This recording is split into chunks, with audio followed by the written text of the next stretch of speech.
Hi, and welcome to the Killen Report. I'm Jonathan Kleid, owner of the Kleid Design Group, Fine Custom Cabinetry in Oakland, California.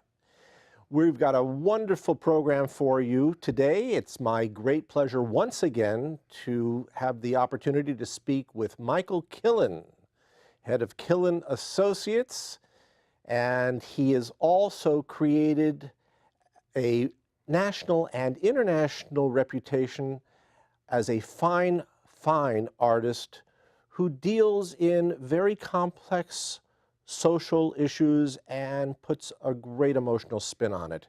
Michael, welcome. Thank you, Jonathan. I'm honored that you will interview me today. Thank you. It's my great pleasure because we've got some exciting things to talk about. So let's delve right in. You came up with a concept using the 5 rights that Tom Steyer, the very active political personality, has come up with.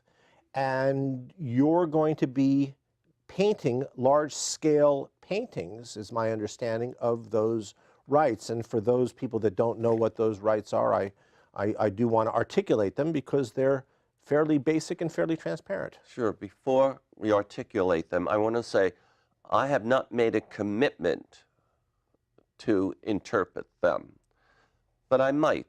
And I'm taken by frameworks. You know, frameworks to me are structures that help people think, help persuade people to accept new ideas. So Tom Steyer on Meet the Press a few weeks ago announced this framework, and you know, I'm considering if funding comes along, I will help him drive his framework through the entire Democratic Party across the United States to help him attain his goals. That's fantastic. So let's review those 5 rights for our audience and get them up to date. They're rather transparent. They don't really need a lot of explanation.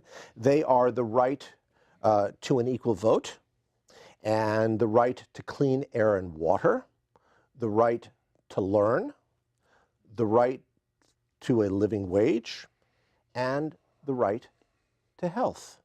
Those are the 5 of them, right? And that's so. What about those interested you to consider painting them? Well, I relate to every one of them in some ways, and I can see if Tom can take the first right, the right for equal vote, if he can make that meaningful for a great number of people in the political infrastructure of this country, in the press, media, the internet, and the voters, he will succeed. It'll help him succeed in getting the kind of people he wants elected. So when you think about this, bringing something from an intellectual point of view into the realm of emotion through your art, can you talk a little bit about the process? Sure, but let me first say, I assume that what Tom Steyer and his team will do, they will attempt to appeal to everybody's logic. You know, they'll have a logic-based message, and you know, that may succeed in inculcating a good portion of the population to accept his framework in their thinking. But you know, no one can guarantee if primarily using the logic approach is going to do it for him. I can give him a second approach, an approach that allows the marketplace of ideas to see and feel deeply every one of his rights. And we do that by making paintings that are done in such a way that they put a right in the context of the marketplace of ideas. Okay, that's a lot of about what it's about. Now, I'm willing to share the thought process of how one goes about taking one of his rights and finding a way how to articulate it. And I usually articulate things in 6-foot by 15-foot paintings, and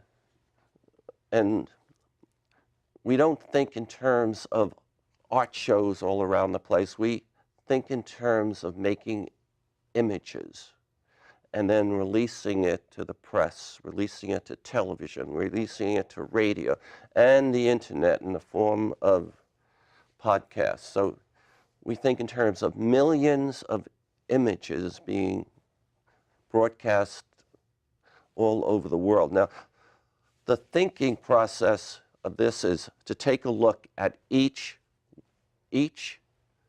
right, but always keeping all of the whole framework in mind, and really thinking about what it is, and then spending a considerable amount of time thinking about the marketplace of ideas to try to find the best way, the best context to articulate that right in a painting.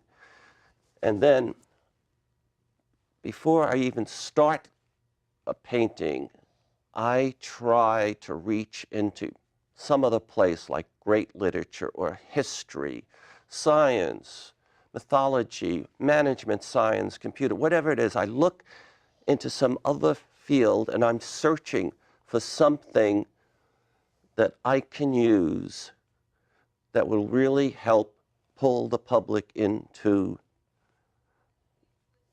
the story and into his idea. And for example, let's take mitigation, the concept of mitigation. Go out and reduce a threat that's coming to you.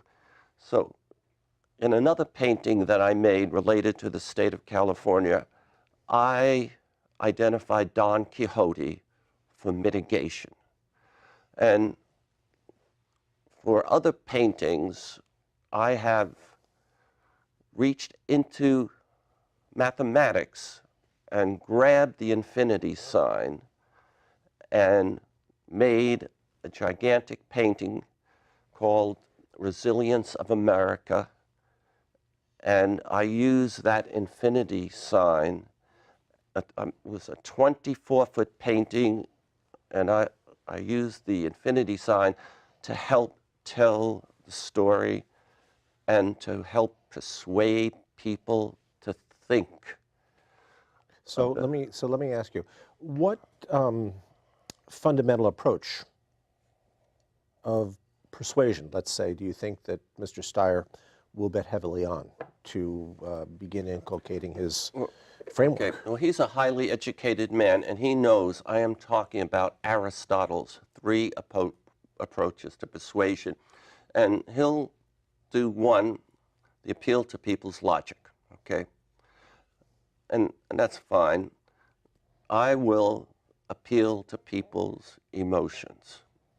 And that's with imagery, you know, and I deliberately make my paintings so that they bring attention, they generate attention, but then people want to know more about the story, and they have to think. And as soon as they start thinking, the image starts to have a positive impact on them. And by the way, and then there's the third approach that Aristotle gave us, and that is appeal to people's need for positive association. And that is like if you are selling something to somebody, that somebody will be more receptive to your persuasion if you are associated to something bigger than them, something that they really respect. And if I wind up making these paintings to help Tom Steyer inculcate his framework across the country, I will always be looking to apply the Aristotle principle of association. And actually, I come with it already because, I made sustainability Correct. for NASA. Right. I made sustainability, the resilience of America for Stanford, and so on. You got the picture. Well, so how do you foresee you and your team, Killen Associates, helping increase his chances of attaining the goals? Well, we would paint all 5 rights and release them roughly 1 every quarter. And the research part of making one of these paintings is very important. I go out and maybe talking to Tom and his assistants. They might identify experts out there, not that I can't identify them, and also potential partners for him. And we invite them to do shows with us. Mm-hmm. And when we do a show, we release that show on television, radio, internet, podcast, etc. And that starts the process of doing 2 things: me getting the more knowledge to determine how best to make the painting, and also spreading the information in the public about Tom Steyer. So I do research, and as I do research, I do a lot of it right in front of cameras. And then I start working on the painting, and I have learned that it is best to try to have all the false starts, all the mistakes made as soon as possible. No artist, no writer of books, no producer of plays ever starts out knowing, they may think they know where they're going, but once you get started, things change. Mm-hmm. And so I try to get rid of the mistakes, the false starts, as soon as possible. And then when the painting is finished, subject matter experts, partners, the press, political leaders, scientists, they come on this set and we discuss the painting. But really what we're doing is I'm giving them opportunities to share their insights related to the topic of the particular painting, which further gets thousands of images out there around the world. True. Well, we've done this for years, and I Yes. understand your thoughts about the television and radio and internet and YouTube and podcasts and all of that. Talk about Killen Associates' team and their credibility working on these kinds of frameworks and helping them to become accepted within. So I'm the president of the team, and I'll just do a bit of my background. I've been involved in frameworks from almost when I was a little kid, all right? And I want to acknowledge I never went to college. In the 4th grade, I got left back in the 4th grade. But when I was in the 8th grade, the smartest kid in the class was the greatest chess player in the school. But I went out and found a book by Horowitz and Reinfeld, I think, on principles of chess. I had never been exposed to the word principles, and it had 9 principles. I studied them. I became the best chess player in the 8th grade and the best chess player in the entire high school from those principles. Mm-hmm.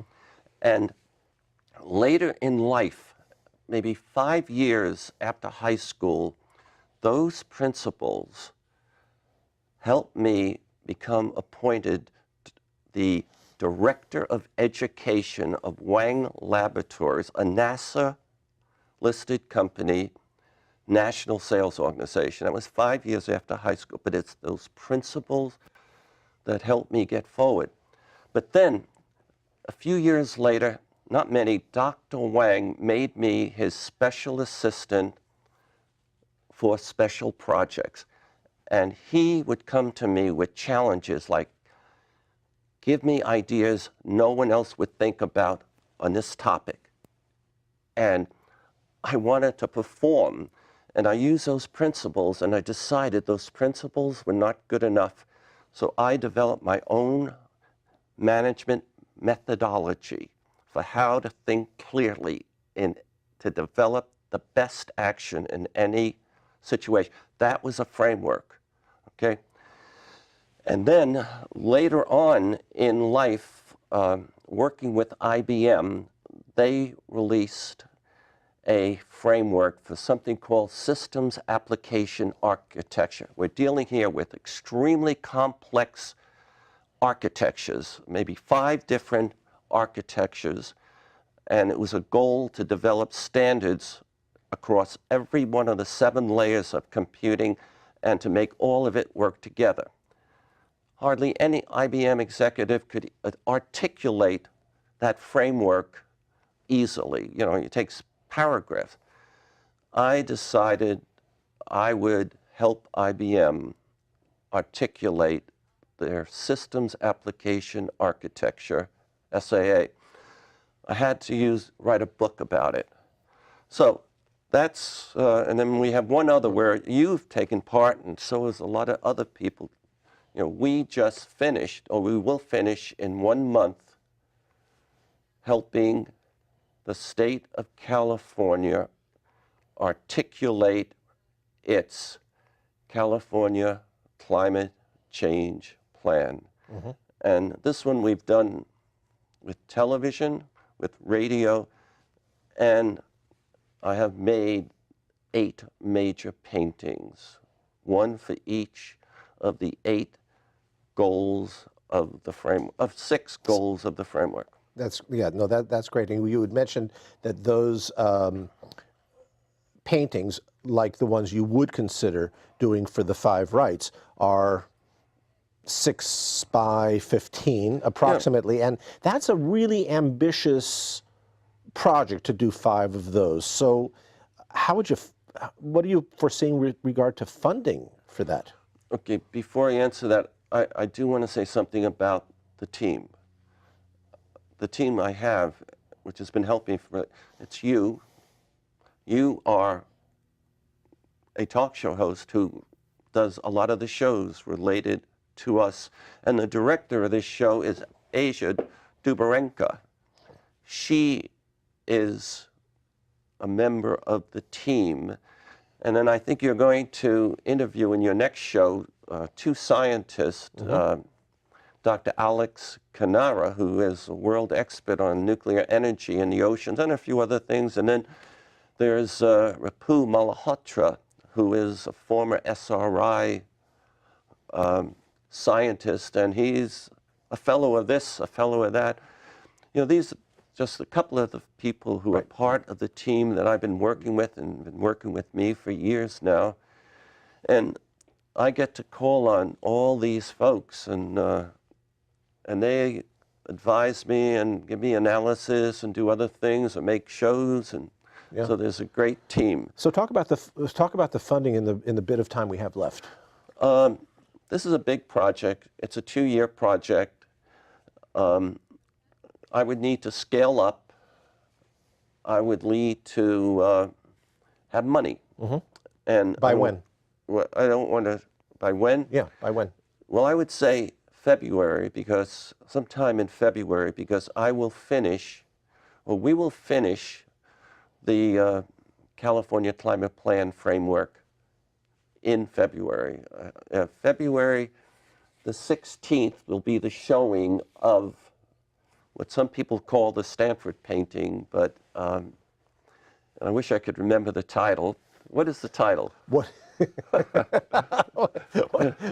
We'll get to that in a moment. Okay, but it's called goal number 2, mm-hmm. which is double the energy efficiency of fixed existing buildings in the state. Double mm-hmm. the energy efficiencies, savings. And I have worked now with Stanford for a few months, symbolically interpreting how they invested $500 million to support California's that particular goal. Right. And when I finish that, I'm going to take another project, and I think you can sense the nuclear energy folks want me to help them. And I'd like right now also, if I don't get the Steyer project, I would like the French government to ask me to interpret their climate plan. So it's probably nuclear energy or maybe the French. You know, I have something going on. There's always something with you going on the boards, and so I don't worry about you taking on another project. And then I'm interested in articulating social media and its threat today. And you know, people say, weird, you can't do anything like. I made the painting in 2000, the impact of the internet on civilization. You know, I have a way of figuring out how to grab onto these projects. And so I hope Steyer and his team or other folks see value in our team providing another approach to persuading the voters and the infrastructures come up with funding. Absolutely. No, I get that. Totally get that. Where are you in the California Energy Plan series of paintings? Are you on the last one now? Yeah. Yep. Yeah. And when do you? That's going to be done, or needs to be done by when?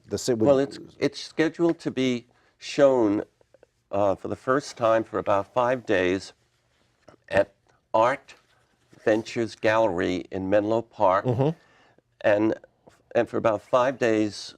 That's Katharina Bernau's gallery. Yes. Yes. And for 5 days, I think, or 4 days, whatever, she will present a speaker series where experts in various areas, political leaders, etc., will come in and give their speeches in front of the painting. And I now remember the painting. Wait not. Waste not, want not. There you go. Stanford University's energy investment. That's it. Right. Right. Yeah. No, that's great. So going back to the gallery, and that's going to be beginning February 16th is the first day of those series of days, and they're going to be different speakers. Yes. You'll be one of them. Yes. And the other two gentlemen who you mentioned, yes, Alex and Ripu, are going to also. Who knows? Maybe you'll be one too. Who knows? But I also expect possibly Jim Sweeney, the head of the Precourt Energy Efficiency Center at Stanford, might be one, and Joe Stegner, the vice president of energy for all of Stanford. That's the man I work closely with. He'll probably be a speaker. Yeah. But then, you know, it's very early in booking the paintings to go out. But Stanford has already booked the painting to be shown. They're going to put it in the lobby of the Arriaga Alumni Conference Center. And it's a 15-foot, 6-foot high. And all 400 people who come in for the Silicon Valley Energy Summit 2019 on June 21 will be greeted by that painting. And when they get their handout, everybody gets a handout, the back page will have a photo of the painting.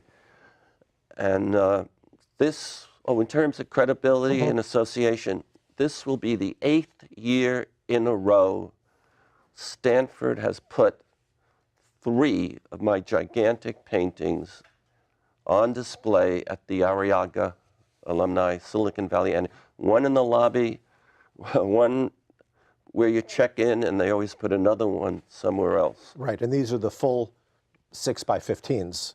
Well, my sustainability was 24 feet, was in the lobby one year. Another year, my 24 was Resilience of America.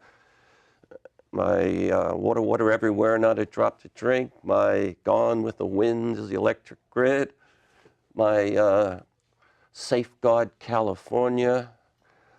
So this will be the 8th year in a row Right. that Stanford has been kind to take advantage of my art. No, that's terrific. And when we began the show, I had mentioned that through this and other venues, you have gained a national and international reputation for doing this kind of work and for it being so effective as another approach to get the message out. And this is very, very important social work that you're doing. Oh yes, I love doing it. I call it message art. It really is the only art I can get excited about. I need and want important messages and complex messages. And I love these challenges, Yeah. and I want them to have a positive impact on whatever part of civilization they can touch. And they do. And for that, we are grateful. I want to thank you for giving me the opportunity to speak with you and talk about these important issues. And to all of you, I want to thank you for watching. And I'd also like to thank our crew that never gets seen, part of the Killen Report family. And as was mentioned before, our director, Asia de Barranca. And it's very, very kind of you again to come. I am Jonathan Kleid, owner of the Kleid Design Group in Oakland, California. Thank you for watching the Killen Report. We'll see you next time.